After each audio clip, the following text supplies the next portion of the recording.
ಎಲ್ರಿಗೂ ನಮಸ್ಕಾರ. ಸ್ಟಾರ್ಟ್. ನಮ್ಮ ರಾನಿ ಸಿನಿಮಾ ಫಸ್ಟ್ ಕಾಪಿ ಮೊದಲ ಪ್ರತಿ ರೆಡಿಯಾಗಿದೆ. ತುಂಬ ಅದ್ಭುತವಾಗಿ ಮೂಡಿಬಂದಿದೆ ಸಿನಿಮಾ. ನಾವು ಈ ಜುಲೈ ಅಷ್ಟೊತ್ತಿಗೆ ರಿಲೀಸ್ ಪ್ಲ್ಯಾನ್ ಮಾಡ್ತಾಯಿದ್ದೀವಿ. ಇನ್ನೂ ಡೇಟ್ ಫೈನಲ್ ಮಾಡಿಲ್ಲ. ಒಂದು ಕಲ್ಟ್ ಕ್ಲಾಸಿಕ್ ಸಿನಿಮಾ ಅದು. ಫ್ಯಾಮಿಲಿ ಆಡಿಯನ್ಸ್ ಇರ್ಬೋದು, ಆ್ಯಕ್ಷನ್ ಬೇಕಾದವರಿಗೆ ಆ್ಯಕ್ಷನ್ ಇರ್ಬೋದು, ಲವ್ ಬೇಕಾದ್ರೆ ಲವ್ ಇರ್ಬೋದು. ಸೊ ಎಲ್ಲ ಒಂದು ಎಲಿಮೆಂಟ್ಸ್ಗಳು ಇರುವಂಥ ಒಂದು ಹೈ ಕ್ವಾಲಿಟಿ ಸಿನಿಮಾ.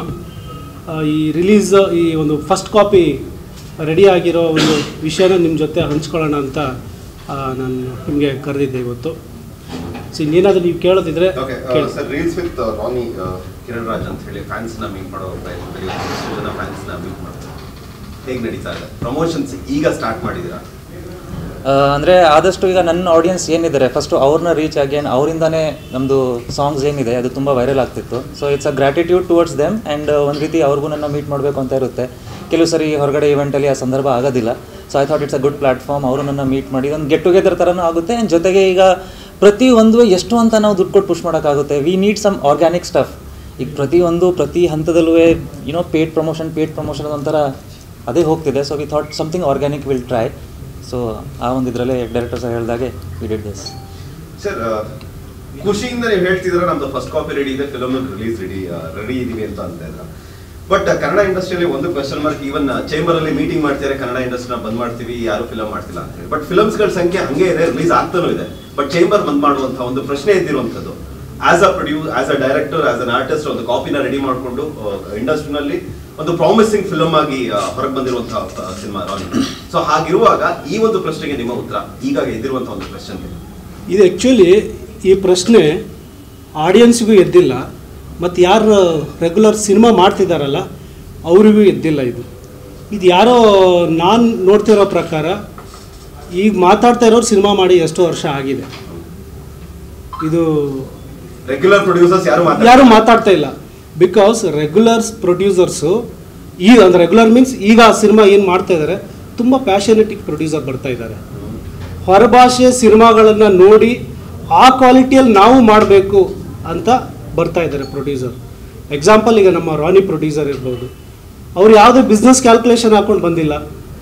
ತುಂಬ ಸಿನಿಮಾ ಪ್ಯಾಷನ್ ಇದೆ, ಒಂದು ಒಳ್ಳೆ ಸಿನಿಮಾ ಮಾಡಬೇಕು ಅಂತ ಬಂದಿದ್ದಾರೆ. ಅದೇ ಥರ ಆಡಿಯನ್ಸ್ ಕೂಡ ಒಳ್ಳೆ ಸಿನಿಮಾ ಬಂದರೆ ನೋಡ್ತಾ ಇದ್ದಾರೆ. ಈಗ ನೀವು ಈ ಸಿನಿಮಾ ಆಡಿಯನ್ಸ್ ಬರ್ತಾ ಇಲ್ಲ, ಥಿಯೇಟರ್ ಸ್ವಲ್ಪ ಸ್ಟ್ರೈಕ್ ಮಾಡೋಣ, ಬಂದ್ ಮಾಡೋಣ, ಇವೆಲ್ಲ ಮಾತಾಡ್ತಾ ಇರೋರು ಇವ್ರು ಮಾತಾಡುವಾಗ ನೀವು ನೋಡಿ ಒಂದು ಮಾತು ಹೇಳ್ತಾರೆ, ಕಂಟೆಂಟ್ ಚೆನ್ನಾಗಿ ಬರಬೇಕು, ಕಂಟೆಂಟ್ ಚೆನ್ನಾಗಿ ಬರ್ತಾ ಇಲ್ಲ ಅಂತ. ಇದನ್ನ ಎಲ್ಲರೂ ಮಾತಾಡೋದು ನೀವು ಕೇಳಿಸ್ಕೊಳ್ತಾ ಇದ್ದೀರಿ. ಕಂಟೆಂಟ್ ಬರಬೇಕಂದ್ರೆ ಏನು ಮಾಡಬೇಕು? ಕೆಲಸ ಮಾಡಬೇಕು, ಟೈಮ್ ಕೊಡಬೇಕು ಅಲ್ವಾ? ಕಂಟೆಂಟ್ ಎಲ್ಲಿಂದ ಬರುತ್ತೆ? ಏನು ಮಾಡಬೇಕು? ಯಾರು ಮಾಡ್ತಾರೆ ಕಂಟೆಂಟು? ಅದಕ್ಕೆ ಏನಾದರೂ ಐಡಿಯಾ ಹೇಳಿದ್ದೀರಾ ನೀವು? ಏನಾದರೂ ಪ್ಲ್ಯಾನ್ ಮಾತಾಡ್ತಾ ಇದ್ದೀರಾ? ಕಂಟೆಂಟು ಬರಹಗಾರರು ಅಥವಾ ಡೈರೆಕ್ಟ್ರು ಯಾವ ಥರ ಕಂಟೆಂಟ್ಗಳು ಮಾಡ್ತಾ ಇದ್ದಾರೆ? ಎಷ್ಟು ಜನ ರೈಟರ್ಸ್ ಇದ್ದಾರೆ? ಆ ರೈಟ್ರ್ ಪರಿಸ್ಥಿತಿಗಳು ಏನಿದೆ? ಎಷ್ಟು ಜನ ಅಸೋಸಿಯೇಟ್ ಡೈರೆಕ್ಟರ್ಗಳು 10 ವರ್ಷ 15 ವರ್ಷ ಅನುಭವ ತಗೊಂಡು ಇಂಡಸ್ಟ್ರಿಯಲ್ಲಿರೋ ಎಷ್ಟೋ ಅಸೋಸಿಯೇಟ್ ಡೈರೆಕ್ಟರ್ಗಳು ಅದ್ಭುತವಾದ ಸ್ಕ್ರಿಪ್ಟ್ಗಳು ಮಾಡಿಟ್ಕೊಂಡಿದ್ದಾರೆ. ಅವ್ರುಗಳಿಗೆ ಯಾವ ಥರದ ಸಪೋರ್ಟ್ ಇದೆ? ನೀವು ಅಂಥ ಒಳ್ಳೆ ಸ್ಕ್ರಿಪ್ಟ್ ಇದೆಯಾ, ಬಂದ್ರಪ್ಪ, ಯಾರು ಸ್ಕ್ರಿಪ್ಟ್ ಮಾಡಿದ್ದೀರಿ, ಅನುಭವ ಇದ್ದವರು ಎಷ್ಟು ಜನ ಇದ್ದೀರಿ, ನಿಮ್ಮ ಸ್ಕ್ರಿಪ್ಟ್ಗಳು ಹೇಳಿ. ಅಥವಾ ಒಂದು ಟೀಮ್ ಮಾಡೋಣ, ಸೀನಿಯರ್ಸನ್ನು, ಹಿರಿಯ ನಿರ್ದೇಶಕರುಗಳಿದ್ದಾರೆ, ಅವ್ರುಗಳ ಒಂದು ಜೊತೆ ಒಂದು ಟೀಮ್ ಮಾಡೋಣ. ಆ ಸ್ಕ್ರಿಪ್ಟ್ ಏನು ಒಂದು ಸಿನಿಮಾ ಮಾಡಬೇಕಂತ ಹೊರಟಿರೋರು ಅಥವಾ ಸ್ಕ್ರಿಪ್ಟ್ ಮಾಡಿಟ್ಕೊಂಡಿರೋರು, ಸೊ ಇವ್ರನ್ನೆಲ್ಲ ಕರೆದು ಆ ಸ್ಕ್ರಿಪ್ಟ್ ಕೇಳೋದು, ಅನಲೈಸ್ ಮಾಡೋದು, ಈ ಥರದ್ದು ಏನು ಒಂದು ಐಡಿಯಾ, ಒಂದು ಪ್ಲ್ಯಾನ್ ನೀವೇನಾದರೂ ಹೇಳಿರ್ತೀರಾ? ಯಾರು ಹೇಳಿಲ್ಲ, ಅಥವಾ ಹೇಳ್ತಾನೂ ಇಲ್ಲ. ನೀವು ನಿಮಗೆ ಫಸ್ಟು ಸಿನಿಮಾ ಜನಕ್ಕೆ ಬರ್ತಾ ಇಲ್ಲ ಅಂದ ತಕ್ಷಣವೇ ಅದನ್ನು ಮಾತ್ರ ಬೇಗ ಹೇಳಿಬಿಡ್ತೀರಿ, ಕಂಟೆಂಟ್ ಚೆನ್ನಾಗಿ ಬರ್ತಿಲ್ಲ, ಕಂಟೆಂಟ್ ಇಲ್ಲ. ಕಂಟೆಂಟ್ ಎಲ್ಲಿಂದ ಬರಬೇಕು, ಹೇಗೆ ಬರಬೇಕು? ಎಷ್ಟು ಜನ ಇವತ್ತು ಒಬ್ಬ ರೈಟ್ರ್ ಬಂದವನಿಗೆ ನಾನು ರೈಟಿಂಗ್ ಮಾಡಿಕೊಂಡೆ ಇಲ್ಲಿ ನಮ್ಮ ಭವಿಷ್ಯ ಕಟ್ಕೊಳ್ಬೋದು ಅಂತ ಯಾರಿಗಾದ್ರೂ ಧೈರ್ಯ ಇದೆಯಾ? ಒಬ್ಬ ರೈಟ್ರಿಗೆ 10-15 ವರ್ಷ ಅಸೋಸಿಯೇಟ್ ಡೈರೆಕ್ಟರಾಗಿ ಕೆಲಸ ಮಾಡೋ ಒಬ್ಬ ಅಸೋಸಿಯೇಟ್ಗೆ ನಂಬಿಕೆನೇ ಇಲ್ಲ. ಅವನಿಗೆ ಅದ್ಭುತವಾದ ಅನುಭವ ಇರುತ್ತೆ, ಅವನಿಗೆ ನಂಬಿಕೆ ಇಲ್ಲ. ಇದೆಲ್ಲ ಯಾರು ಮಾಡಬೇಕು? ಸೀನಿಯರ್ಸ್. ಅದು ನೀವು ಮಾಡಬೇಕು. ನೀವು ಕರೆದು ಈಗ ನಾನು ಒಬ್ಬರು ಯಾರೋ ಹಿರಿಯರ ಹತ್ರ ಮಾತಾಡ್ತಾ ಇದ್ದೆ, ಅವರೆಲ್ಲ ಎಲ್ಲಿ ನಮ್ಮ ಮಾತು ಕೇಳ್ತಾರಪ್ಪ, ಯಾರು ಬರ್ತಾರೆ ಅಂತ. ಸರ್, ಈಗ ಒಂದು ಮನೆಯಲ್ಲಿ 4 ಜನ ಮಕ್ಕಳಿದ್ರೆ ಒಬ್ಬ ಮಾತು ಕೇಳದೇ ಇರ್ಬೋದು, ಇನ್ನು 3 ಜನ ಕೇಳ್ತಾರೆ. ಆ ಕೇಳದೇ ಇದ್ದವನ್ನ ಬಿಟ್ಬಿಡಿ, ಕೇಳುವವ್ರನ್ನ ಗೈಡ್ ಮಾಡಿ, ಅವ್ರಿಗೆ ದಾರಿ ತೋರಿಸಿ. ಕೇಳೋರು ಇದಾರಲ್ಲ, ಇಲ್ಲ ಕೇಳಲ್ಲ ಅವ್ರು ರಿಜೆಕ್ಟ್ ಮಾಡಿ, ಎಷ್ಟು ದಿನ ಅವನು ನಿಮ್ಮ ಮನೆಯಿಂದ ಹೊರಗಿರ್ತಾನೆ ಅಲ್ವಾ? ಸೊ ಇದು ಈಗ ಏನಾಗ್ತಿದೆ, ಕತ್ತಲಿದೆ, ಇವ್ರು ಕಳ್ಕೊಂಡಿದ್ದು ಕತ್ತಲಲ್ಲಿ, ಅಲ್ಲಿ ಟಾರ್ಚ್ ಹಾಕೊಂಡು ಹುಡುಕ್ಬೇಕು, ಬೆಳಕಲ್ಲಿ ಹುಡುಕ್ತಾ ಇದ್ದಾರೆ. ಸಮಸ್ಯೆ ಆ್ಯಕ್ಚುಲಿ ನೋಡಿ, ನಮ್ಮಲ್ಲಿ ಬರ್ತಾ ಇರೋ ಸಮಸ್ಯೆಗಳು ಇದು ಯಾವುದು ಸಮಸ್ಯೆ ದೊಡ್ಡ ಸಾಲ್ವ್ ಆಗದೇ ಇರೋಂಥ ಸಮಸ್ಯೆನೇ ಅಲ್ಲ, ತುಂಬ ಈಸಿ ಸಮಸ್ಯೆ ಇದೆ, ಅದನ್ನೆಲ್ಲ ಬಗೆಹರಿಸ್ಕೊಳ್ಬೇಕು. ಬಟ್ ಆ ಇಚ್ಛಾಶಕ್ತಿ ಬೇಕು. ಇದು ನನ್ನ ಇಂಡಸ್ಟ್ರಿ ಅಂತ ಬರೀ ಕ್ಯಾಮ್ರಾದ ಇದ್ರೆ ಮಾತಾಡ್ಬಿಟ್ರೆ ಆಗಲಿಲ್ಲ. ನಾನು ಎಷ್ಟು ಅವರ್ ನಾನು ನನ್ನ ಇಂಡಸ್ಟ್ರಿ ಬಗ್ಗೆ ಮಾತಾಡ್ತೀನಿ, ನನಗೆ ಅನ್ನ ಕೊಟ್ಟು ಇಂಡಸ್ಟ್ರಿ ಬಗ್ಗೆ ಎಷ್ಟು ಅವರ್ ನಾನು ಯೋಚನೆ ಮಾಡ್ತೀನಿ, ಅಯ್ಯೋ ಏನೋ ಒಂಚೂರು ಹೆಚ್ಚು ಕಡಿಮೆ ಆಗ್ತಿದ್ದೀನಿ, ಸರಿ ಮಾಡೋದು ಹೆಂಗೆ ಅಂತ ಸೀರಿಯಸ್ ಆಗಿ ಯೋಚನೆ ಮಾಡ್ತಾ ಇದ್ದೀರಾ, ನಿಮ್ಮ ಆತ್ಮಸಾಕ್ಷಿ ಕೇಳ್ಕೊಳ್ಳಿ. ಅಥವಾ ಮೈಕ್ ಮುಂದೆ ಮೀಡಿಯಾದ ಎದುರುಗಡೆ ಬರೀ ಹಂಗೆ ಹೇಳ್ತಾ ಇದ್ದಾರೆ. ತುಂಬ ನೋವಿದೆ. ತುಂಬ ಜನ ರೈಟರ್ಗಳಿಗೆ, ಅಸೋಸಿಯೇಟ್ ಡೈರೆಕ್ಟರ್ಗಳು, ಆಮೇಲೆ ಆರ್ಟಿಸ್ಟು. ಇವಾಗ ಫಾರ್ ಎಕ್ಸಾಂಪಲ್ ಕಿರಣ್ ರಾಜ್ ಅವರು ಸುಮ್ಮನೆ ನಾನು ಹೀರೋ ಆಗ್ತೀನಿ ಅಂತ ಬಂದಿಲ್ಲ. 10 ವರ್ಷದಿಂದ ಸೀರಿಯಲ್ಲು, ಅಲ್ಲಿ ಸ್ಟ್ರಗಲ್ಲು, ಆಮೇಲೆ ಒಬ್ಬ ಆರ್ಟಿಸ್ಟ್ ಆಗಬೇಕಂತ ಅವರು ಸುಮ್ಮನೆ ಬರೀ ಆ್ಯಕ್ಟಿಂಗ್ ಅಲ್ಲ, ನೀವೇ ನೋಡ್ತಾ ಇದ್ದೀರಿ, ಒಂದು ಪ್ಯಾರಾಗ್ಲೈಡಿಂಗು, ಸ್ಕೈ ಡೈವ್ ಮಾಡೋದು, MMA, ಈ ಥರ ತುಂಬ ಆ್ಯಕ್ಷನ್ದನ್ನು ಕಲಿಯೋದಿರ್ಬೋದು. ಪ್ರತಿಯೊಂದು ಈ ಥರ ಎಲ್ಲ ರೆಡಿಯಾಗಿ ನಾನು ಒಂದು ಏನೋ ಕೊಡುಗೆ ಕೊಡಬೇಕು, ನಾನು ಇಲ್ಲಿ ಕೆಲಸ ಮಾಡಬೇಕು ಅಂತ ಬರುವಂಥ ಇಂಥ ಆರ್ಟಿಸ್ಟ್ಗಳಿಗೆ ಇವ್ರು ಏನು ಮಾಡಬೇಕು? ಅದು ಹೋಗಲಿ, ನಿಮ್ಗೆ ಇನ್ನೊಂದು ಹೇಳ್ತೀನಿ. ಈ ರಾಣಿ ಸಿನಿಮಾದ ಟೈಟ್ಲ್ ಲಾಂಚನ್ನು ದುಬೈಯಲ್ಲಿ 13,000 ಅಡಿಯಿಂದ ಜಂಪ್ ಮಾಡಿ ಟೈಟ್ಲನ್ನ ಲಾಂಚ್ ಮಾಡಿದ್ವಿ. ಈ ವಿಷಯ ಮುಂಬೈಗೆ ರೀಚ್ ಆಗುತ್ತೆ. ಮುಂಬೈಯಲ್ಲಿ ನಮಗೆ ಕೇಳ್ತಾರೆ, ಏನಿದು ಯಾರೂ ಮಾಡಿಲ್ಲ, ಒಬ್ಬ ಸಿನಿಮಾ ಆರ್ಟಿಸ್ಟ್ ಅವನು ಸಣ್ಣದೊಂದು ಆ್ಯಕ್ಷನ್ ಸೀಕ್ವೆನ್ಸ್ಗೆ ನೀವು ಡೂಪ್ ಯೂಸ್ ಮಾಡಿ ಅಂತಾರೆ. ಅಂತಾರೆ ಒಂದು ಟೈಟ್ಲ್ ಲಾಂಚಿಗೆ 13,000 ಅಡಿಯಿಂದ ಜಂಪ್ ಮಾಡ್ತಾರೆ ಅಂತ ಬೇರೆ ಇಂಡಸ್ಟ್ರಿಯಿಂದ ನಮಗೆ ಕಾಲ್ ಮಾಡ್ತಾರೆ, ಮಾತಾಡ್ತಾರೆ. ನಮ್ಮ ಇಂಡಸ್ಟ್ರಿಯಿಂದ ಒಂದು ಅಪ್ರಿಷಿಯೇಷನ್ ಒಬ್ಬ ಇಂದ ಬಂದಿಲ್ಲ. ಹಾಗಾದರೆ ಇಂಥ ಆರ್ಟಿಸ್ಟ್ಗಳಿಗೆ ಇಲ್ಲಿಂದ ಧೈರ್ಯ ಬರುತ್ತೆ? ಈಗ ಫಾರ್ ಎಕ್ಸಾಂಪಲ್ ತುಂಬ ಸಿನಿಮಾ, ಈಗ ಕ್ಷೇತ್ರಪತಿ ಅಂತ ಒಂದು ಸಿನಿಮಾ ಬಂತು, ಎಂಥ ಅದ್ಭುತ ಕಲಾವಿದ ಅವನು. ಈಗ ಒಂದು ಸಿನಿಮಾ ಸೋಲೋದಕ್ಕೂ ಹೀರೋ ಸೋಲೋದಕ್ಕೂ ವ್ಯತ್ಯಾಸ ಇರುತ್ತೆ ಅಲ್ವಾ? ಆ ಹೀರೋಗೆ ತುಂಬ ಕೆಪಾಸಿಟಿ ಇರುವಂಥ ಹೀರೋ, ಇವನಿಗೊಂದು ಒಳ್ಳೆ ಸ್ಕ್ರಿಪ್ಟ್ ಮಾಡಬೇಕು, ಇವನಿಗೊಂದು ನಾವು ಪುಷ್ ಮಾಡಬೇಕು ಅಂತ. ಈ ಥರದ್ದು ಎಷ್ಟು ಜನ ಹೀರೋಗಳು, ಒಳ್ಳೆ ಟ್ಯಾಲೆಂಟ್ಗಳು ಮೊದಲನೇ ಸಿನಿಮಾದಲ್ಲೇ ಆ ಸಿನಿಮಾ ಫ್ಲಾಪ್ ಆಗಿ, ಬೇರೆ ಬೇರೆ ಕಾರಣಕ್ಕೆ ಸಿನಿಮಾ ಫ್ಲಾಪ್ ಆಗುತ್ತೆ ರೀ. ಒಂದೇ ಕಾರಣ, ಅದ್ಭುತವಾಗಿ ಸ್ಕ್ರಿಪ್ಟ್ ಮಾಡಿಕೊಂಡ್ರು ಜನಕ್ಕೆ ಒಂದೊಂದು ಸಲ ಕನೆಕ್ಟ್ ಆಗದೆ ಇರ್ಬೋದು, ಮಾಡಿ ಸ್ಕ್ರಿಪ್ಟ್ ಎಲ್ಲ ಹಿಟ್ ಆಗಬೇಕಂತ ಏನಿಲ್ಲ. ಸೊ ಈ ಥರದ್ದೆಲ್ಲ ನೀವು ಎಲ್ಲಿ ನೋಟಿಸ್ ಮಾಡ್ತಾ ಇದ್ದೀರಾ? ಒಬ್ಬ ಡೈರೆಕ್ಟರ್ದು ಒಂದು ಸಿನಿಮಾ ಫ್ಲಾಪ್ ಆಗುತ್ತೆ, ಫ್ಲಾಪ್ ಆದ ತಕ್ಷಣ ಆ ಡೈರೆಕ್ಟರ್ ಆ ಕಡೆನೇ. ನಿಜವಾಗ್ಲೂ ಆ ಡೈರೆಕ್ಟರ್ಗೆ ತಾಕತ್ತು ಇದೆಯಾ ಒಳ್ಳೆ ಸ್ಕ್ರಿಪ್ಟ್ ಮಾಡೋದು? ಆ ಸಿನಿಮಾದಲ್ಲಿ ಕಾಣುತ್ತೆ ನಿಜವಾಗ್ಲೂ ಸೂಕ್ಷ್ಮವಾಗಿ ನೋಡುವವನಿಗೆ, ಈ ಡೈರೆಕ್ಟ್ರಿಗೆ ಒಳ್ಳೆ ಸ್ಕ್ರಿಪ್ಟ್ ಮಾಡೋ, ಒಳ್ಳೆ ಸಿನಿಮಾ ಮಾಡೋ ತಾಕತ್ತಿದೆ.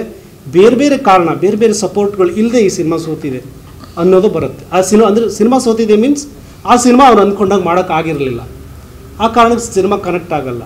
ಅಂಥ ಡೈರೆಕ್ಟರ್ ಕರೆದು ಬೇರೆ ಏನು ಸ್ಕ್ರಿಪ್ಟ್ ಮಾಡ್ಕೊಂಡಿದ್ಯಾ, ಈ ಸಿನಿಮಾ ಬಿಡು, ಈ ಥರದ್ದು ಏನಾದರೂ ಬೆಳವಣಿಗೆಗಳಾಗಿದೆಯಾ?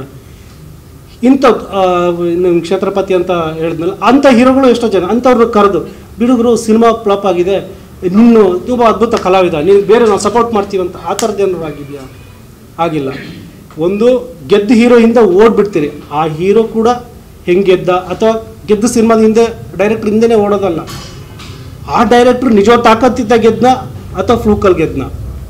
ಸೊ ಅವನಿಂದ ಓಡ್ತೀರಿ, ಆಮೇಲೆ ಅವ್ನ ಸಿನಿಮಾ ಫ್ಲಾಪ್ ಆಗುತ್ತೆ, ಮತ್ತೆ ವಾಪಸ್ ಬಂದು ಡೈರೆಕ್ಟರ್ ಸರಿ ಇಲ್ಲ, ಹೀರೋ ಇಲ್ಲ, ಮಾರ್ಕೆಟ್ ಇಲ್ಲ. ನೀವು ಮಾರ್ಕೆಟಲ್ಲಿ ಇರೋ ಹೀರೋ ವರ್ಷಕ್ಕೆ 2 ಸಿನಿಮಾ ಮಾಡಬೇಕು, 3 ಸಿನಿಮಾ ಮಾಡಬೇಕು ಅಂತ ಹೇಳೋದಕ್ಕಿಂತ ಇನ್ನೊಂದು 10 ಜನ ಹೀರೋ ಹುಟ್ಟಾಕೋ ಪ್ರಯತ್ನಗಳು ಏನಾಗಿದೆ? ಒಂದು ಎಕ್ಸಾಂಪಲ್ ಹೇಳಿ ಸರ್, ಒಂದು ಹೇಳಿ, ಇಂಥ ಒಂದು ಪ್ರಯತ್ನ ಮಾಡಿದ್ವಿ ಇದು ವರ್ಕ್ ಆಗಿಲ್ಲ ಅಂತ ಒಂದು ಎಕ್ಸಾಂಪಲ್ ಹೇಳಿ ನೀವು. ಅಲ್ಲೇ ಚೇಂಬರ್ ಅವ್ರ ಪ್ರಶ್ನೆ ಏನಂದ್ರೆ ಸ್ಟಾರ್ಸ್ಗಳು ಫಿಲಮ್ ಮಾಡ್ತಿಲ್ಲ ಅಂತ ಹೇಳಿ. ಬಟ್ ನಾವು ಆಸ್ ಅ ಮೀಡಿಯಾ ಪರ್ಸನ್ಸ್ ಆಗಿ ನಾವು ಕೇಳೋದೇನಂತ, ಸ್ಟಾರ್ಸ್ ವರ್ಷಕ್ಕೆ ಒಂದು ಫಿಲಮ್ ಮಾಡ್ತಾರೆ, 2 ವರ್ಷಕ್ಕೆ ಒಂದು ಫಿಲಮ್ ಮಾಡ್ತಾರೆ ಅನ್ನೋದಕ್ಕಿಂತ ಹೆಚ್ಚಾಗಿ ಸಮಸ್ಯೆಗಳು 1000 ಇದೆ. ಮೊದಲನೇದು ಸರ್, ಮಲ್ಟಿಪ್ಲೆಕ್ಸ್ ಕರ್ನಾಟಕ ಒಂದನ್ನು ಹೊರತುಪಡಿಸಿ ಬೇರೆ ಎಲ್ಲ ಕಡೆಯಲ್ಲೂ ಕೂಡ ಮಲ್ಟಿಪ್ಲೆಕ್ಸ್ ಟಿಕೆಟ್ ಪ್ರೈಸ್ ಬಂದ್ಬಿಟ್ಟು ಮ್ಯಾಕ್ಸಿಮಮ್ 150 ಇದೆ. ಬಟ್ ಕರ್ನಾಟಕದಲ್ಲಿ ಒಂದು ನಾರ್ಮಲ್ ಮಲ್ಟಿಪ್ಲೆಕ್ಸ್ ನಲ್ಲಿ 150ರಿಂದ 200 ಇದೆ. ಅದ್ರ ಬಗ್ಗೆ ಯಾರು ಯೋಚನೆ ಮಾಡ್ತಿಲ್ಲ. ಒಂದು ಅದಾದ್ರೆ, ಎರಡನೇದು UFO ಕ್ಯೂಬ್ ಅಪ್ಲೋಡಿಂಗಿಗೆ ನಾವು ಚೆನ್ನೈಗೆ ಹೋಗ್ಬೇಕು, ಕರ್ನಾಟಕದಲ್ಲಿ ಇಲ್ಲ. ಇದೇ ರೀಸೆಂಟ್ ಆಗಿ ಕೇರಳದಲ್ಲಿ ಒಂದು ಫೈಟ್ ಆಗುತ್ತೆ. ಅಲ್ಲಿರುವಂತಹ producer association, hole film industry, ಒಂದು ವಾರ ನಾವು PVR ಅವ್ರಿಗೆ ಫಿಲಮ್ ಕೊಡಲ್ಲ ಅದು. ಸೊ ಸೊ ಅವ್ರ ಮುಟ್ಟಿರೋ ಬಿಸಿಗೆ ನೀವು ಯಾವ ಸ್ಯಾಟಲೈಟ್ ಥ್ರೂ ಕೊಡ್ತೀರೋ ನಾವು ಅದರಿಂದನೇ ಪ್ಲೇ ಮಾಡ್ತೀವಿ. ಇಡೀ ಇಂಡಸ್ಟ್ರಿ ನಿಲ್ತಾ ಇದೆ. ಇಲ್ಲಿ ನಮ್ಮಲ್ಲಿ ಫಿಲ್ಮ್ಸ್ ಗಳು ಓಡ್ತಿಲ್ಲ ಅಂತ ತಕ್ಷಣ ಕಂಪ್ಲೇಂಟ್ ಮಾಡ್ತಿರೋದು ಸ್ಟಾರ್ಸ್ ಫಿಲ್ಮ್ ಮಾಡ್ತಿಲ್ಲ ಅಂತ. ಸ್ಟಾರ್ಸ್ ಒಂದೇ ಅಲ್ಲ ಫಿಲ್ಮ್ ನ ಬೆಳೆಸ್ತಾ ಇರೋದು. ಈ ತರ ಸಮಸ್ಯೆಗಳು ಈಗ ಸರಿ ನೀವು ಹೊಸಬ್ರು ಅಂತ ಹೇಳಿದ್ರಿ, ಈಗ ಆ ಡಿಸ್ಕಷನ್ ಎಲ್ಲಾ ಕಡೆ ಇದೆ, ಹೊಸತನ ಬರಬೇಕು, ಹೊಸಬ್ರು ಬರಬೇಕು. ಬಟ್ ಈ ಇಡೀ ಡಿಸ್ಕಷನ್ ಅಲ್ಲಿ, ಇಡೀ ನ್ಯೂಸ್ ಅಲ್ಲಿ ಹೊಸಬ್ರ ಬಗ್ಗೆ ಒಂದಾದ್ರೂ ಡಿಸ್ಕಷನ್ ಇದೆಯಾ ಅಲ್ವಾ? ಬಟ್ ಚೇಂಬರ್ ಹೇಳ್ತಾ ಇರೋದು ಸ್ಟಾರ್ಸ್ ಫಿಲ್ಮ್ ಮಾಡ್ತಿಲ್ಲ ಅಂತ. ಬಟ್ ಇದೇ ಸ್ಟಾರ್ಸ್ ನೀವು ನಾನು ಹೇಳ್ತೀನಿ, ಇವತ್ತಿನ ದಿನಕ್ಕೆ ಹತ್ತತ್ರ 100 ರಿಂದ 110 ಫಿಲ್ಮ್ ರಿಲೀಸ್ ಆಗಿದೆ. ಆ 110ರಲ್ಲಿ ಮಿನಿಮಮ್ ಅಂದ್ರು 5 ರಿಂದ 10 ಫಿಲ್ಮ್ ಒಳ್ಳೆ ಫಿಲ್ಮ್ ಇದೆ ಅಂತ ಎಲ್ರಿಗೂ ಗೊತ್ತಾಗಿದೆ. ಬಟ್ ಜನ ಹೋಗಿಲ್ಲ. ಬಟ್ ಒಂದು ಮಲ್ಟಿಪ್ಲೆಕ್ಸ್ ಅಲ್ಲಿ ಕರೆಕ್ಟ್ ಆದಂತ ಶೋ ಕೊಡ್ತಿಲ್ಲ. ಇದ್ರ ಬಗ್ಗೆ ಯಾವ ಚೇಂಬರ್ ಮಾತಾಡ್ತಿಲ್ಲ. ಸಮಸ್ಯೆಗಳು ಹೊಸಬರಿಗೆ ಸುಮಾರಿದೆ, ಅದನ್ನ ಬಿಟ್ಟು ಸ್ಟಾರ್ಸ್ ಗಳ ಮೇಲೆ ಆಗ್ತಿರಲ್ಲ. ನ್ಯೂ ಕಮರ್ಸ್ ಆಗಿ ಒಂದು ಹೊಸ ಟೀಮ್ ಆಗಿ ನೀವೇ ಹೇಳಿ. ಮಲ್ಟಿಪ್ಲೆಕ್ಸ್ ಇರಲಿ, ಈವನ್ ಸಿಂಗಲ್ ಸ್ಕ್ರೀನ್ ಥಿಯೇಟರ್ ಅಲ್ಲಿ ನಿಮಗೆ ಫೇರ್ ಡಿಸ್ಟ್ರಿಬ್ಯೂಷನ್ ಇಲ್ಲ. ಅರ್ಧ ಈ ಹೊಸಬ್ರ ಸಿನಿಮಾ ಅಂದ್ರೆ ದುಡ್ಡು ಮಾತ್ರ ಇಸ್ಕೊಂಡಿರ್ತಾರೆ, ನಿಮ್ಗೆ ಹೊರಗಡೆ ಹೋರ್ಡಿಂಗ್ ಮಾತ್ರ ಇರುತ್ತೆ, ಒಳಗಡೆ ಸಿನಿಮಾನೇ ಇರಲ್ಲ. ಲೈಕ್ ನಮಗೂ ಆ ಥರ ಪರ್ಸನಲ್ ಎಕ್ಸ್ಪೀರಿಯನ್ಸ್ ಆಗಿದೆ. So fair distribution of theatre ಅಂತೂ ಇಲ್ವೇ ಇಲ್ಲ. ಆಮೇಲೆ ಫಸ್ಟ್ ಆಫ್ ಆಲ್ ಮನೆಯವ್ರಿಗೆ ಸಪೋರ್ಟ್ ಮಾಡಬೇಕು. ಇಲ್ಲಿ ಹೊರಗಡೆ ಎಲ್ಲರಿಗೂ ಸಪೋರ್ಟ್ ಇದೆ, ಮನೆಯವ್ರಿಗೆ ಆಮೇಲೆ ಲಾಸ್ಟ್ ಅಲ್ಲಿ ಅಂದ್ರೆ ಮನೆಯವ್ರಿಗೆ ಸರಿಯಾಗಿ ಪ್ಲಾಟ್ಫಾರ್ಮ್ ಇಲ್ಲ. ಈಗ ಹೊಸ ಸ್ಟಾರ್ಗಳು ಸಿನಿಮಾ ಮಾಡಬೇಕು, ಸ್ಟಾರ್ಗಳು 2 ಸಿನಿಮಾ ಮಾಡಬೇಕು, ಇವರು ಟ್ರೆಂಡಲ್ಲಿ ಇಲ್ಲ ಅನ್ನೋದು ಇಲ್ಲ ಗೊತ್ತಾಗ್ತಿದೆ. ಈಗ ಹಿಂದೆ ನೀವು 15 ವರ್ಷದ ಹಿಂದೆ 10 ವರ್ಷದ ಹಿಂದೆ ಒಂದಿಂದಲೇ ಒಂದು ಸಾಂಗ್ ಶೂಟ್ ಮಾಡ್ಕೊಂಡು ಬರ್ತಿದ್ರಿ. ಇವಾಗ ಆಗುತ್ತಾ? ಆ ಮೇಕಿಂಗ್ ಇವಾಗ ಮಾಡಿದ್ರೆ ಜನ ನೋಡ್ತಾರಾ? ಹೊರಗಡೆ ಹಿಂಗೆ ನಡೀತಾ ಇದೆ ಮೇಕಿಂಗು, ಎಷ್ಟು ನಡೀತಾ ಇದೆ. ಮೊನ್ನೆ ಯಾರೊಬ್ರು ಹೇಳ್ತಿದ್ರು, ಒಬ್ಬ ಡೈರೆಕ್ಟರ್ ಒಂದು ಸ್ಕ್ರಿಪ್ಟ್ಗೆ 6 ತಿಂಗಳು ಬೇಕು ಅಂತಂದ್ರೆ, 6 ತಿಂಗಳಲ್ಲ 1 ವರ್ಷ ಮಾಡಿ ಸ್ಕ್ರಿಪ್ಟನ್ನು 10 ಸಾರಿ ಅದನ್ನು ತೀಡಿ ಮಾಡಬೇಕು ಸ್ಕ್ರಿಪ್ಟನ್ನು. ನೀವು ಅಲ್ಲೋಗಿ ದುಡ್ಡು ಹರಿದಾಕೋದಲ್ಲ, ಇಲ್ಲಿ ಪೇಪರ್ ಹರಿದಾಕಿ 10 ಸಾರಿ ತೀಡಿ ಸ್ಕ್ರಿಪ್ಟ್ ಮಾಡಿ. ಇಲ್ಲಿ ನೀವು ಇವರು ಏನು ಗೊತ್ತಾ, ರೈಟ್ರಿಗೆ ದುಡ್ಡು ಕೊಟ್ಟರೆ ಅದು ಲಾಸ್ ಅಂದ್ಕೊಳ್ತಾರೆ. ಇಲ್ಲಿ ಒಬ್ಬ ರೈಟ್ರು ಆ ಡ್ಯೂರೇಷನ್ನ ಕಮ್ಮಿ ಮಾಡಿ ಅದ್ರ ಮೇಲೆ ವರ್ಕ್ ಮಾಡಿ 50 ಲಕ್ಷ ಉಳಿಸ್ತಾನೆ. ಇಲ್ಲಿ ರೈಟ್ರಿಗೆ 10 ಲಕ್ಷ ಕೊಡಲ್ಲ. ಅದನ್ನು ಶೂಟ್ ಮಾಡಿ 1 ಕೋಟಿ ಕಳ್ಕೊತಾರೆ. ಸಿನಿಮಾ ಡಬ್ಬಿಂಗ್ ಹೋಗೋ ವರ್ಷನ್ 5 ಅವರ್ ಇರುತ್ತೆ. ಯಾಕೆ 5 ಅವರ್ ಇರುತ್ತೆ? ಯಾಕೆ ಜಜ್ಮೆಂಟ್ ಇಲ್ಲ ಸ್ಕ್ರಿಪ್ಟ್ ಮೇಲೆ ಅಲ್ವಾ? ಹೌದು, ಪ್ಲಾನ್ ಮತ್ತು ಈ ಸ್ಕ್ರಿಪ್ಟ್ ಅನ್ನೋದು ನನ್ನ ಪ್ರಕಾರ 6 ತಿಂಗಳಲ್ಲಿ 1 ವರ್ಷ ಮಾಡಿ ಪ್ರೊಡ್ಯೂಸರ್ಗೂ ಸೇಫ್ ಆಗುತ್ತೆ, ಸಿನಿಮಾನೂ ಅದ್ಭುತವಾಗಿ ಬರುತ್ತೆ. ಸೊ ಈ ಕೆಲಸ, ಸೊ ಇಲ್ಲಿ ಅದು ನಾನು ಹೇಳ್ತೀನಿ ಸ್ಕ್ರಿಪ್ಟ್ ಹೇಳಿದಕ್ಕೆ ಒಂದು ಪ್ರಶ್ನೆ ಮತ್ತೆ ಸರ್. ಹೊರಗಡೆ ಲೈಕ್ ನನಗೆ ಗೊತ್ತಿರೋ ಪ್ರಕಾರ ತೆಲುಗುನಲ್ಲಿ, ತಮಿಳಿನಲ್ಲಿ ಒಬ್ಬ ರೈಟರ್ಗೆ 1 ರಿಂದ 1.5 ಕೋಟಿವರೆಗೂ ರೆಮ್ಯುನರೇಷನ್ ಕೊಡ್ತಾರೆ ಜಸ್ಟ್ ಒಂದು ರೈಟಿಂಗ್ ಮಾಡೋದಕ್ಕೆ. ಅದೇ ನಮ್ಮಲ್ಲಿ ರೈಟರ್ಗೆ 50,000 ಕೊಟ್ಟರೆ ಹೆಚ್ಚಾಗಿದೆ. ಹೌದು, ಅದೇ ನಾನು ಈ ಸಮಸ್ಯೆ ಯಾಕೆ ಬರ್ತಾ ಇದೆ? ರೈಟರ್ಗೆ ಯಾಕೆ ಕನ್ನಡ ಇಂಡಸ್ಟ್ರಿ ಕೊಡ್ತಾ ಇದೆ? ಫಿಲಂ ಗೆಲ್ಲೋದು ನಿಮ್ಮ ಪ್ರಕಾರ ಒಂದು ನೋನ್ ಫೇಸ್ ಸ್ಕ್ರೀನ್ ಮೇಲೆ ಕಾಣಿಸೋದ್ರಿಂದನ ಅಥವಾ ನೋನ್ ಫೇಸ್ ಹತ್ರ ಆಡಿಸುವಂತ ಪದಗಳು ಅಥವಾ ಬರುವಂತ ಕತೆ ಮೇಲೆ? ಹೌದು, ನೋಡಿ, ರೈಟರ್ ಈ ಹೀರೋ ಹಣೆ ಬರ ಇರ್ಬೋದು, ಒಬ್ಬ ಪ್ರೊಡ್ಯೂಸರ್ ಹಣೆ ಬರ ಇರ್ಬೋದು, ಒಬ್ಬ ಟೆಕ್ನಿಷಿಯನ್ ಹಣೆ ಬರ ಇದೆ. ಎಲ್ಲರ ಹಣೆ ಬರ ಬರೆಯೋನು ರೈಟ್ರು ಅನ್ನೋ ಸತ್ಯ ಎಲ್ಲಿವರೆಗೆ ಗೊತ್ತಾಗಲ್ವೋ ಅಲ್ಲಿವರೆಗೆ ರೈಟ್ರಿಗೆ ಬೆಲೆ ಇಲ್ಲ. ಈಗ ಆ ಕೆಲಸ ನಾನು ಮಾಡಿ ಬಂದಿದ್ದೀನಿ. ರೈಟ್ರ್ ವ್ಯಾಲ್ಯೂ ಯಾರಿಗೂ ಗೊತ್ತಿಲ್ಲ, ರೈಟ್ರ್ ವ್ಯಾಲ್ಯೂ ಏನು ಅಂತ. ನಾನು ಹೇಳೋದು, ಹೀರೋಗಳು ಇವು 4 ಜನ ಬೌನ್ಸರ್ ಮತ್ತು ಏನು ಇವ್ರನ್ನ ಇಟ್ಕೊಳ್ತಿರಲ್ಲ, ಅವ್ರ ಜೊತೆ 4 ಜನ ರೈಟ್ರನ್ನ ಇಟ್ಕೊಳ್ಳಿ. ನಿಮ್ಮ ಹಣೆ ಬರ ಅದ್ಭುತವಾಗಿರುತ್ತೆ. ನಾನು ಹೇಳ್ತಾ ಇರೋದು ನನ್ನ ಅನುಭವಕ್ಕೆ ಬರೋದು, ನಿಮ್ಗೆ ಕಾಣ್ತಾ ಇಲ್ಲ. ಸೊ ಇದು ತುಂಬ ಕಷ್ಟ ಆಗುತ್ತೆ ನನ್ನ ಪ್ರಕಾರ. ಈಗ ನೋಡಿ, ಈಗ ಆ್ಯಕ್ಚುಲಿ ಒಂದು ಖುಷಿ ವಿಚಾರ ಅಂದರೆ ದರ್ಶನ್ ಸರ್ದು ಸಿನಿಮಾ ಕಾಟೇರ ಸಿನಿಮಾ ಅದ್ಭುತವಾದ ಕೆಲಸ. ಆ ರೈಟ್ರನ್ನ ಕರೆದು ಅವ್ರಿಗೆ ಗಿಫ್ಟ್ ಕೊಟ್ಟು ಒಂದು ಪ್ರೆಸ್ ಮೀಟ್ ಮಾಡಿ, ಇದು ಒಂದು ಒಳ್ಳೆ ಬೆಳವಣಿಗೆ. ಇದು ಈಗ ದರ್ಶನ್ ಸರ್ ಏನು ಫ್ರೀ ಆಗಿದ್ರಂತಲ್ಲ, ಬಂದು ಆ ರೈಟ್ರ್ ಅಕ್ಕಪಕ್ಕದಲ್ಲಿ ನಿಲ್ಲಿಸಿ ಒಂದು ಆ ಗಿಫ್ಟ್ ಕೊಡೋದಿದೆಯಲ್ಲ. ಸೊ ಈ ಥರದ್ದು ಬೇರೆ ಇಂಡಸ್ಟ್ರಿಯಲ್ಲಿ ಆಗ್ತಾ ಇದೆ, ನಮ್ಮ ಇಂಡಸ್ಟ್ರಿಯಲ್ಲೂ ಆಗಬೇಕು.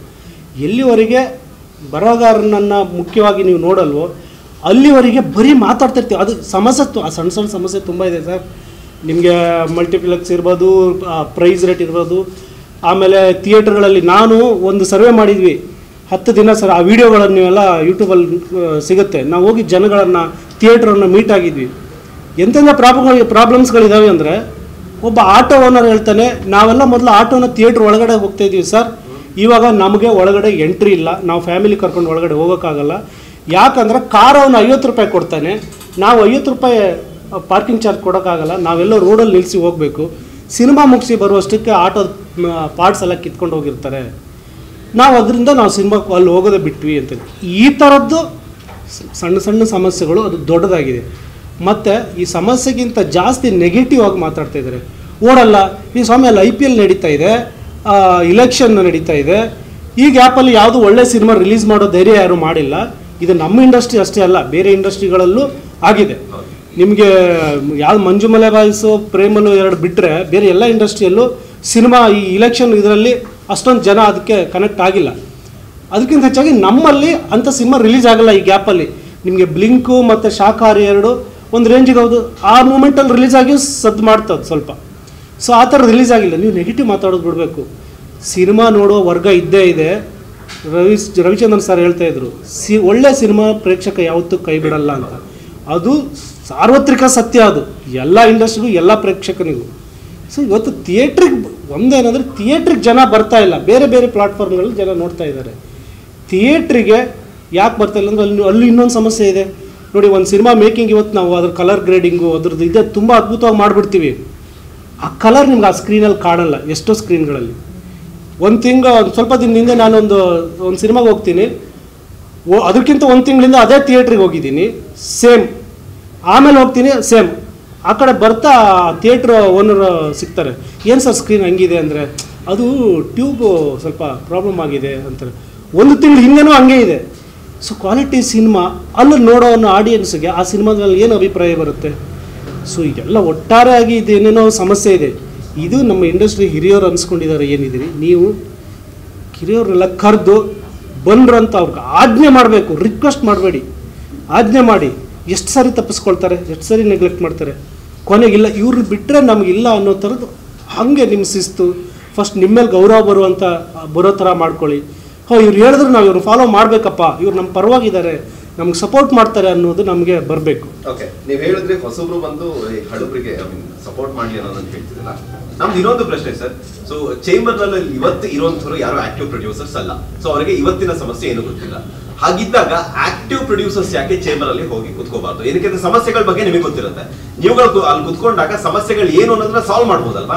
ಸೀನಿಯರ್ ಬಿಟ್ಟು ನೀವು ಗೈಡ್ ಮಾಡಿ ಅನ್ನೋದು, ಸರ್ ಇವತ್ತಿನ ಸಮಸ್ಯೆ ಇದೆ, ನಾವು ಕುತ್ಕೊಂತೀವಿ, ನಮಗೆ ಆಪ್ಷನ್ ಕೊಡಿ, ನಾವು ಸರಿ ಮಾಡ್ತೀವಿ ಅಂತ ಯಾಕೆ ಬರ್ತಾ ಇಲ್ಲ? ಅಲ್ಲಿ ರಾಜಕೀಯನೇ ಅದು ಏನೇನು ಅಂತ ನಿಮಗೂ ಗೊತ್ತಿದೆ. ಅದೆಲ್ಲ ನಾವು ಇನ್ನು ಚಿಕ್ಕವ್ರು ಅದೆಲ್ಲ ಮಾತಾಡಕ್ಬಾರ್ದು.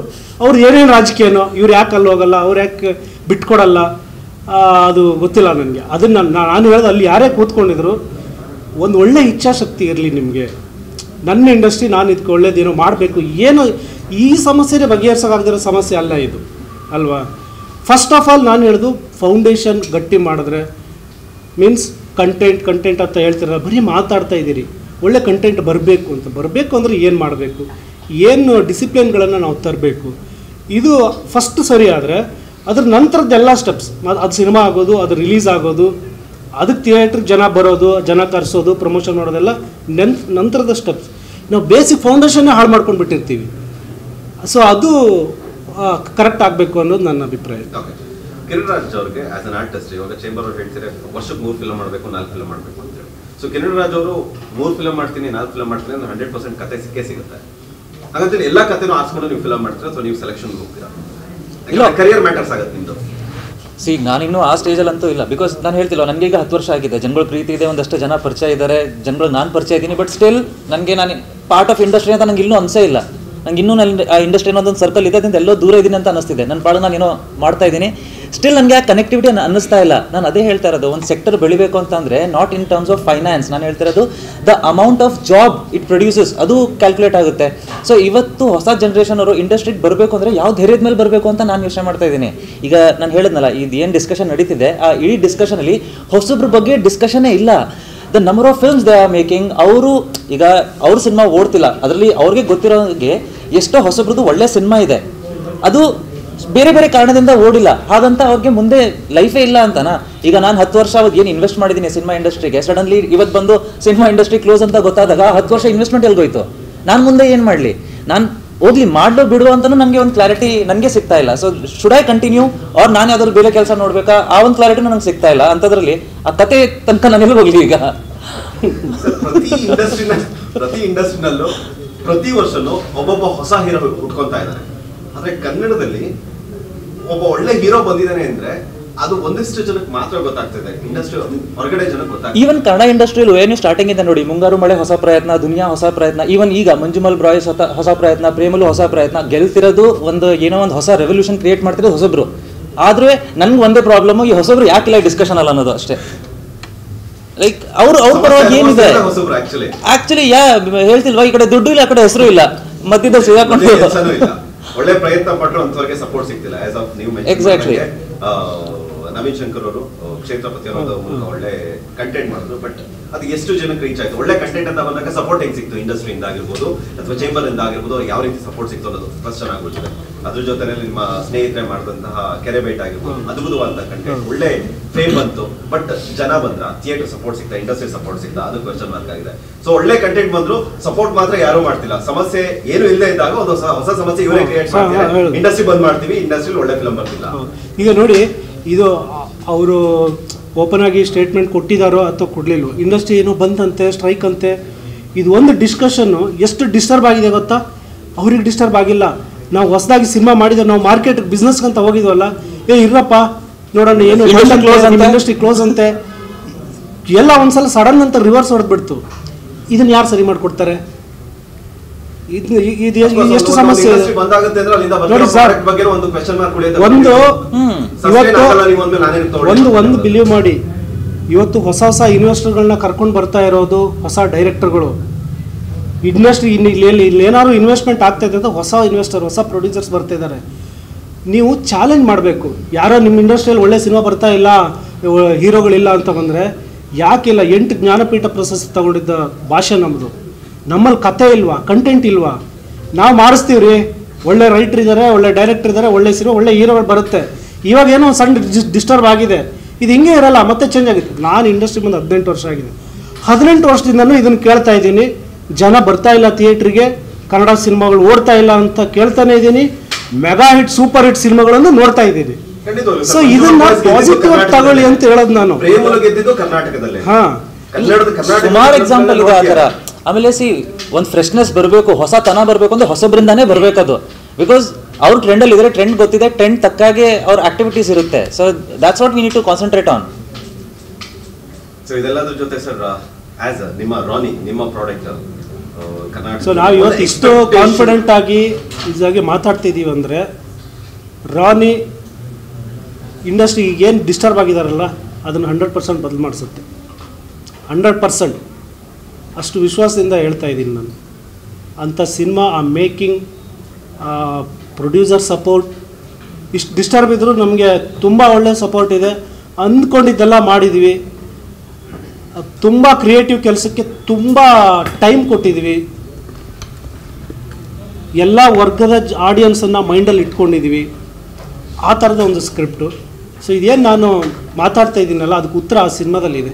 ಓಕೆ, ಇದಕ್ಕೆ ಪೂರ್ವಕವಾಗಿ ಇನ್ನೊಂದು ಪ್ರಶ್ನೆ, ಅದು ತಿರ್ಗಾ ಚೇಂಬರ್ ಕನೆಕ್ಷನ್ ಅಂತಾನೆ ಹೇಳ್ಬೋದು ಸರ್. ಇಂಡಸ್ಟ್ರಿಯಲ್ಲಿ ಒಂದು ಟಾಕ್ ಇದೆ, ಒಬ್ಬ ಹೊಸ ಹೀರೋನ ಹಾಕೊಂಡು ಅಥವಾ ಒಂದು ಎಕ್ಸ್ಪೆರಿಮೆಂಟಲ್ ಫಿಲ್ಮ್ ಮಾಡ್ತೀವಿ ಅಂದ್ರೆ ಒಂದು ಲಿಮಿಟೆಡ್ ಬಜೆಟ್ ಅಲ್ಲಿ ಮಾಡಬೇಕು.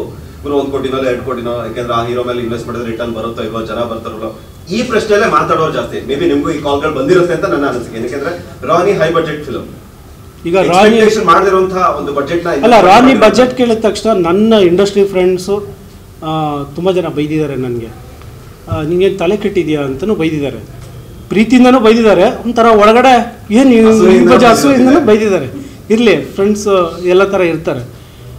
ಬಟ್ ಈಗ ನಾನು ಅವಾಗೊಂದು ಹೇಳಿದ್ನಲ್ಲ, ನಿಮ್ಗೊಂದು ಫೈಟನ್ನು ಈಗ ನೋಡ್ಕೊಂಡು ಬರ್ತಾ ಇದ್ದೀವಿ ನಾವು. ಬೇರೆ ಭಾಷೆ ಇಂಡಸ್ಟ್ರಿಯಲ್ಲಿ ಆ ಮೇಕಿಂಗು, ಕತೆ ಹೇಳೋ ರೀತಿ ಸಂಪೂರ್ಣ ಬದಲಾಗಿದೆ. ನೀವು 2 ಕೋಟಿ 3 ಕೋಟಿ ಎಲ್ಲ ಏನು ಮಾಡೋಕ್ಕಾಗತ್ತೆ ಹೇಳಿ? ಈ ಕ್ವಾಲಿಟೀಸ್ ಮಾಡೋಕ್ಕಾಗುತ್ತೆ? ನಿಮ್ಮ ಪ್ರಕಾರ ಬಜೆಟ್ ಮ್ಯಾಟರ್ ಆಗೋದು ಕಂಟೆಂಟ್ ಮೇಲೆ ಅಥವಾ ಹೀರೋ ಮೇಲೆ? ಡಿಪೆಂಡ್ ಆನ್ ಕಂಟೆಂಟ್ ಮೇಲೆ. ನಿಮಗೆ ಯಾವ ಕಂಟೆಂಟ್ ಅದು ಏನು ಕೇಳುತ್ತೆ, ನಾವು ಯಾವ ಕಂಟೆಂಟ್ನ ಆಯ್ಕೆ ಮಾಡ್ಕೊಂಡಿದ್ದೀವಿ. ನಾವು ಒಂದು ದೊಡ್ಡ ಕ್ಯಾನ್ವಾಸ್ ಕಾಂಟೆಂಟ್ನ ಆಯ್ಕೆ ಮಾಡಿಕೊಂಡು ಇಷ್ಟೇ ಬಜೆಟ್ ಇಟ್ಕೊಂಡ್ರೆ ಎಲ್ಲರೂ ಸತ್ತೋಗ್ತಾರೆ ಅಲ್ಲಿ ಅಲ್ವಾ? ಪ್ರೊಡ್ಯೂಸರ್, ಸಿನಿಮಾಗಿನೋ ಎಲ್ಲ ಡಮಾರ್. ಸೊ ಆ ಕಾಂಟೆಂಟ್ ಏನು ಕೇಳುತ್ತೆ ಆ ಬಜೆಟ್. ಅದಕ್ಕೆ ನೋಡಿ, ನಾವು ಇಲ್ಲಿವರೆಗೂ ನಾವು ಯಾವ ಸ್ಟಾರ್ ಹತ್ರನೂ ನನಗೆ ಡೇಟ್ ಕೊಡಿ ಸಿನಿಮಾ ಮಾಡಿ ಅಂತ ನಾನು ಹೋಗಿಲ್ಲ. ನಾನು ಯಾವತ್ತಿಂದ ಕತೆ ನಂಬ್ಕೊಂಡೇ ಬಂದವನು. ಸೊ ಅದಕ್ಕೆ ಕತೆನೇ ಹೀರೋ. ಸೊ ಆ ವಿಷಯಕ್ಕೆ ಆ ಪಾತ್ರನ ನಿಭಾಯಿಸುವಂಥ ಒಬ್ಬ ನಟ ಬೇಕಿತ್ತು. ಅದಕ್ಕೆ ಅವರು ಮಾಡಿದ್ದಾರೆ ಕಂಪ್ಲೀಟ್. ಆ ಸಿನಿಮಾ ನೋಡಿದಾಗ ನೀವು ಈ ಕ್ಯಾರೆಕ್ಟರ್ ಕಿರಣ್ ರಾಗ್ಬಿಟ್ಟು ಬೇರೆ ಯಾರು ಮಾಡೋಕ್ಕಾಗಲ್ಲ, ಮಾಡಿದರೆ ಆಗ್ತಾ ಇರಲಿಲ್ಲ ಅನ್ನೋದನ್ನು ಹೇಳ್ತೀರ. ಅಂಥ ಕ್ಯಾರೆಕ್ಟರ್ ಅದನ್ನು ಮಾಡಿದ್ದಾರೆ ಅವರು. ಕಿರಣ್ ರಾಜ್ ಅವ್ರನ್ನ ಇಲ್ಲಿವರೆಗೂ ಬೇರೆ ಬೇರೆ ಶೇಡ್ನ ಫಿಲ್ಮ್ಸ್ಗಳನ್ನ ನೋಡಿಲ್ಲ, ಓವರ್ ಬಾಯ್ ನೋಡಿದ್ದೀವಿ. ಸೊ ಇದರಲ್ಲಿ ಈ ಪೋಸ್ಟರ್ ಮೂಲಕ, ಪೋಸ್ಟರ್ ಜೊತೆಯಲ್ಲಿ ನೀವು ಬಿಟ್ಟಂತ ಒಂದು teaser last year July 5th ನಿಮ್ಮ ಬರ್ತ್ಡೇಗೆ ಬಿಟ್ಟಂತ ಟೀಸರ್ ಇಂಡಸ್ಟ್ರಿಯಲ್ಲಿ ಒಂದು ಪ್ರಾಮಿಸ್ ಸ್ಟಾರ್ಟ್ ಮಾಡ್ತಾರೆ, ಇಲ್ಲಾದ್ರೂ ಕಮರ್ಷಿಯಲ್ ಹೀರೋ ಆಗಿ ಕನ್ನಡ ಇಂಡಸ್ಟ್ರಿಗೆ ಒಬ್ಬ ಹೀರೋ ಬರ್ತಿದ್ದಾರೆ. ಸೊ ಆ ಎಕ್ಸ್ಪೆಕ್ಟೇಷನ್ ಜನ ಇವತ್ತು ರಾನಿಗೆ ವೆಯ್ಟ್ ಮಾಡ್ತಿದ್ದಾರೆ. ಸೊ ಕಿರಣ್ ರಾಜ್ ಅವ್ರಿಗೆ ಏನು ಹೇಳಕ್ಕೆ ಇಷ್ಟಪಡ್ತೀರಾ? ಸಚಿನ್ ಜೋರ್ ನೋಡಿದ್ದಾರೆ, ಒಬ್ಬ ಕಮರ್ಷಿಯಲ್ ಹೀರೋ ಆಗಿ ನಿಮ್ಮನ್ನ ನೋಡ್ತಾ ಇದ್ದಾರೆ. ನಾನು ಕಮರ್ಷಿಯಲ್ ಹೀರೋಕ್ಕಿಂತ ಐ ಬಿಲೀವ್ ಜನ ನನ್ನ ಮುಂಚೆನೂ ಏನು ನೋಡಿದ್ದಾರೆ ಆ್ಯಸ್ ಅ ಆ್ಯಕ್ಟರ್ ನೋಡಿರ್ತಾರೆ. ಆ್ಯಂಡ್ ನನಗೆ ಕೊಟ್ಟಿರೋ ಪಾತ್ರನ ನಾನು ಕಂಪ್ಲೀಟಾಗಿ ನಿಭಾಯಿಸಿದ್ದೀನಿ ಅಂತ ಅವ್ರಿಗೆ ಗೊತ್ತಿದೆ. ಇದು ಒಂದು ಅವ್ರಿಗೆ ಒಂದು ಹೊಸ ಪಾತ್ರ ಆಗುತ್ತೆ, ನಾನು ಮಾಡ್ತಿರೋ ಹೊಸ ಶೇಡ್ ಆಗುತ್ತೆ. ಅದನ್ನು ಯಾವ ರೀತಿ ಮಾಡಿರ್ಬೋದು ಅಂತ ಜನಕ್ಕೆ ಒಂದು ಇರ್ಬೋದು. ಸೊ ಆ ಇದ್ರಲ್ಲಿ ಬಂದಾಗ ಡಿಸಪಾಯಿಂಟ್ ಅಂತೂ ಆಗಲ್ಲ. ಸರ್ ಹೇಳಿದಾಗೆ ನಾವು ಅಂದ್ಕೊಂಡಿದ್ದೆಲ್ಲ ಇದ್ರಲ್ಲಿ ಮಾಡಿದ್ದೀವಿ. ಬಿಕಾಸ್ ಇದಕ್ಕಿಂತ ಮುಂಚೆ ನಾವು ಅನ್ಕೋತಿದ್ದು ಓಕೆ ಏನೋ ಮೆಸೇಜ್ ಇರೋ ಸಿನಿಮಾ ಮಾಡಬೇಕು, ಸಬ್ಜೆಕ್ಟ್ ಸಿನಿಮಾ ಅದೆಲ್ಲ ಸ್ಟೇಟಸ್ಸಾಗಿ ಕರೆಕ್ಟ್ ಆಗಿದೆ ವಾಟ್ಸಪ್ಪಲ್ಲಿ. ನೀವು ಆ್ಯಕ್ಚುಲಿ ಸಿನಿಮಾ ಅಂತ ಅಂದಾಗ ಒಂದು ಕಮರ್ಷಿಯಲ್ ಎಲಿಮೆಂಟ್ಸ್ ಎಲ್ಲ ಬೇಕೇ ಬೇಕು. ಬಿಕಾಸ್ ನಿಮಗೆ ಸೇಮ್ ಅಮೌಂಟಲ್ಲಿ ಒಂದು ಹೊಸಬ್ರು ಸಿನಿಮಾ, ಸೇಮ್ ಅಮೌಂಟಲ್ಲಿ ಒಂದು ದೊಡ್ಡ ಸಿನಿಮಾ. ಸೊ ಆಬ್ವಿಯಸ್ಲಿ ಜನ ಚೆನ್ನಾಗಿರೋ ಮೇಕಿಂಗ್ನೇ ಬಯಸ್ತಾರೆ. ಆಮೇಲೆ ಈಗ ಹೇಳ್ತಾರೆ ಹೊಸಬ್ರು ಅಂತಂದರೆ 1 ಇಯರಲ್ಲಿ ನೀವು ಸಿನಿಮಾ ಮುಗಿಸ್ಬೇಕು. ನೀವೇ ಹೇಳಿ 1 ಇಯರಲ್ಲಿ ಸಿನಿಮಾ ಮುಗಿಸಾದ್ಮೇಲೆ ಆ ಸಿನಿಮಾನ ಏನು ಮಾಡಬೇಕು? ಸಿಡಿಗೆ ಹಾಕೊಂಡು ಮನೆಯವ್ರು ನೋಡ್ಬೇಕಷ್ಟೇ. ಬಿಕಾಸ್ ಪ್ರಮೋಷನ್ಗೆ ಮತ್ತೊಂದು ಇಯರ್ ಬೇಕು, ಅದನ್ನ ಯಾರು ಕೊಡ್ತಾರೆ? ಸರ್ ಇವಾಗ ಟೀಸರ್ ಟ್ರೈಲರಲ್ಲೇ ಜನ ಡಿಸೈಡ್ ಮಾಡ್ತಾರೆ ಈ ಸಿನಿಮಾನ ಥಿಯೇಟ್ರಿಗೆ ಹೋಗಿ ನೋಡಲ್ಲ ಅಥವಾ OTTಯಲ್ಲಿ ನೋಡಲ್ಲ ಅಂತ. ನಾವು ಸಿನಿಮಾ ಮಾಡುವಾಗಲೇ ಡಿಸೈಡ್ ಆಗಬೇಕು ನಾನು OTTಗೆ ಮಾಡ್ತಾ ಇದ್ದೀನ ಥಿಯೇಟ್ರಿಗೆ ಮಾಡ್ತಾ ಇದ್ದೀನಿ ಅಂತ. ಹೊಸಬ್ರನ್ನ ಹಾಕ್ಕೊಂಡು ನೀವು OTT ಲೆವೆಲಿಗೆ ಮಾಡಿದ್ರೆ ಹೊಸಬ್ರು ಸಿನಿಮಾ OTT ಅವರು ತಗೊಳ್ತಾ ಇದ್ದಾರಾ? ಥಿಯೇಟ್ರಿಗೆ ಬಾ ಅಂತಾರೆ. ಥಿಯೇಟ್ರಿಗೆ ಬಂದು ಆಮೇಲೆ OTTಗೆ ಬಾ ಅಂತಾರೆ. ಥಿಯೇಟ್ರಿಗೆ ಬರಬೇಕಂದ್ರೆ ಈ ಮೇಕಿಂಗ್ ಸಿನಿಮಾನ ಒಂದು ಸ್ಮಾಲ್ ಬಜೆಟಲ್ಲಿ ಮಾಡಿದ ಮೇಕಿಂಗ್ ಸಿನಿಮಾನ ಥಿಯೇಟ್ರಿಗೆ ತೊಗೊಂಡು ಹೋಗೋಕ್ಕಾಗತ್ತಾ ಇವಾಗ? ಇಲ್ಲ. ಥಿಯೇಟ್ರಲ್ಲಿ ಏನಿದ್ರು ನಿಮಗೆ ಆ ಕ್ಯಾನ್ವಾಸ್ ಇರಬೇಕು, ಆ ಥರ ಏನೋ ಕೇಳುತ್ತೆ. ಸೊ ಇವಾಗ ಏನು ಮಾಡಬೇಕು? ನೀವು ಅನಿವಾರ್ಯವಾಗಿ ನಿಮ್ಮ ಸ್ಕ್ರಿಪ್ಟು, ನಿಮ್ಮ ಬಜೆಟು ಎಲ್ಲವೂ ಅದಕ್ಕೆ ಮ್ಯಾಚ್ ಆಗುವಂಥದ್ದೇ. ಅದು ದೊಡ್ಡದಾಗಿ ಮಾಡಿದ್ರೇ ಕನೆಕ್ಟ್ ಆಗೋದು. ದೊಡ್ಡದಾಗಿಂದ್ರೆ ಇಲ್ಲಿ ಒಂದು ತಪ್ಪು ಅರ್ಥ ಮಾಡ್ಕೊಳ್ಬಾರ್ದು. ಬಜೆಟ್ ಫಸ್ಟ್ ಹಾಕಿ ಆಮೇಲೆ ಸಿನಿಮಾ ಪ್ಲ್ಯಾನ್ ಮಾಡೋದಲ್ಲ. ಫಸ್ಟ್ ಕತೆ ಮಾಡಿ ಕತೆ ಬಜೆಟ್ ಕೇಳಬೇಕದು. ಕತೆ ಆ ಬಜೆಟ್ ಕೇಳಿದ್ರೆ ಮಾತ್ರ ಬಜೆಟ್ ಮಾಡ್ಬೇಕು. ನಾನು ದೊಡ್ಡ ಬಜೆಟ್ ಮಾಡ್ತಾಯಿದ್ದೀನಿ, ನನ್ನ ದೊಡ್ಡ ಸಿನಿಮಾ ಅಂತ ಹೇಳ್ಕೊಂಡೋದ್ರೆ ಆಡಿಯನ್ಸ್ ಅಗೇನ್ ನಮಗೆ ಬುದ್ಧಿ ಕಲಿಸ್ತಾರೆ ಥಿಯೇಟ್ರಲ್ಲಿ. ಸೊ ನಿನ್ನ ಸಿನಿಮಾ ನಿನ್ನ ಸ್ಕ್ರಿಪ್ಟ್ ಕೇಳ್ತಾ ಇದ್ದರೆ 100% ಅದರ ಆ ಬಜೆಟಲ್ಲಿ ಮಾಡಬೇಕು. ಡಿಸೈಡ್ ಆಗಬೇಕು ಇದು ಥಿಯೇಟರ್ ಸಿನಿಮಾ ಅಂತ. OTTಗೆ ಅದು ಇನ್ನೊಂದೆಲ್ಲ ನೋಡುವಂತಲ್ಲ. ಆ ಮೇಕಿಂಗು, ಆ ಅನುಭವ ಇದೆಯಲ್ಲ, ಎಕ್ಸ್ಪೀರಿಯನ್ಸು ಥಿಯೇಟರ್ ಎಕ್ಸ್ಪೀರಿಯನ್ಸ್ ಕೊಡೋ ಥರನೇ ಇರಬೇಕು ಅದು. ರಾನಿ ಯಾವ ಹಂತದಲ್ಲಿದೆ ಸರ್? ರಾನಿ ಇನ್ನೇನು ರಿಲೀಸಿಗೆ ರೆಡಿ ಇದೆ. ಈಗ ಇರೋ ಸಿನಿಮಾಗಳು ಅದರಲ್ಲಿ ನಮ್ಮ ಸಿನಿಮಾ ಯಾವ ಜಾಗ ಅಂತ ನೋಡಿಕೊಂಡು ಪ್ಲ್ಯಾನ್ ಮಾಡ್ತಾ ಇದ್ವಿ ಸದ್ಯದಲ್ಲೇ.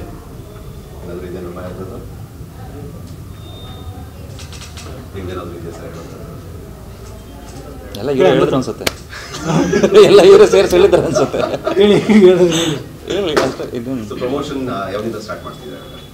ಪ್ರಮೋಷನ್ ನಮ್ಮದು ಶುರು ಆಗಿಬಿಟ್ಟಿದೆ.